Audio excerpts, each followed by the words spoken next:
শুক্রবারই মুর্শিদাবাদে পৌঁছেছিলেন জাতীয় মহিলা কমিশনের সদস্যরা। বহরমপুর থেকে তারা পৌঁছে গেছিলেন ঘর ছাড়াদের মালদার আশ্রয় শিবিরে।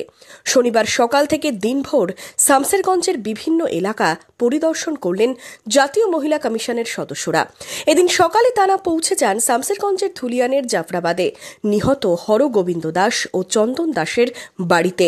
সেখানে জাতীয় মহিলা কমিশনের চেয়ারপারসন বিজয়া রোহাতকার সহ অন্যান্য সদস্যরা কথা বললেন নিহতদের পরিবারের সাথে।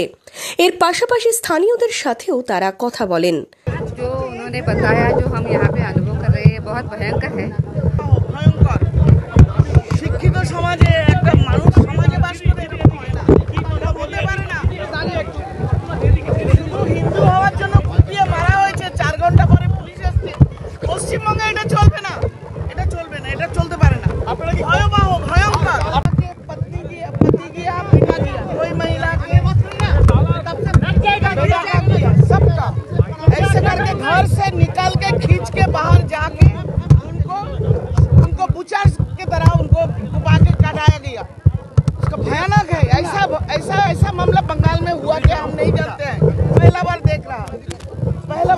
ऐसा नहीं हो सकता, ऐसा नहीं चल सकता है। सरकार को इसका जिम्मेदारी लेना है। জাতীয় মহিলা কমিশনের সদস্যদের সামনে পেয়ে রাস্তায় শুয়ে বিক্ষোভ দেখালেন এলাকার মহিলারা। নিরাপত্তার দাবিতে কেউ কেউ কান্নায় ভেঙে পড়লেন গ্রামবাসীরা।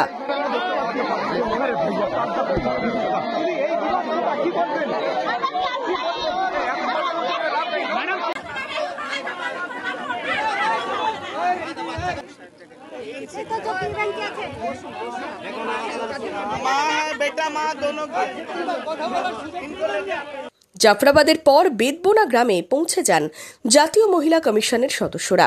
সেখানেও আক্রান্ত গ্রামবাসীদের সাথে কথা বলেন মহিলা কমিশনের সদস্যরা। বেদবোনায় ক্ষতিগ্রস্ত এলাকা পরিদর্শন ও গ্রামবাসীদের সাথে কথা বলে জাতীয় মহিলা কমিশনের সদস্যরা পৌঁছে যান ধুলিয়ানের ঘোষপাড়া এলাকায়। সেখান থেকে তারা রঘুনাথগঞ্জ সার্কিট হাউসে যান। সেখানে প্রশাসনিক আধিকারিকদের সাথে বৈঠক করেন। বৈঠক শেষে মহিলা কমিশনের চেয়ারপারসন জানান, গ্রামের মহিলাদের আস্থা ফেরাতে প্রয়োজনীয় ব্যবস্থা নেওয়া হবে। अभी मैंने अधिकारियों के साथ बात करी है, चर्चा करी है, और वहाँ पे जो फैमिली है जो बहुत विस्थापित हो गई है, उनका कॉन्फिडेंस हम कैसे बिल्ड कर सकते हैं, इस विषय पे मैंने उनके साथ अभी चर्चा करी है। एक ही बात है, वो है पश्चिम बंगाल की यहाँ की महिलाओं की सुरक्षा और सम्मान। अगर हम इस सुरक्षा के बारे में, सम्मान के बारे में और उनको जो तकलीफ हुई है उस पीड़ा को अगर हम समझते हैं तो मुझे लगता है कि ज़्यादा अच्छा रहेगा। कोई भी विषय पे राजनीति न करें, उन महिलाओं के साथ डट के खड़े हो जाए जिन्होंने अपने घर को गंवाया है, जिन्होंने बहुत पीड़ा झेली है, जिनका सब कुछ गंवा चुका है। ऐसे बहनों के साथ हम कितना खड़े हो सकते हैं और उनके साथ साथ हम उनको कितना सामर्थ्य दे सकते हैं, उनको हम विश्वास दे सकते हैं, ये बात मेरे लिए बहुत महत्वपूर्ण है। Bureau report, imagine community media.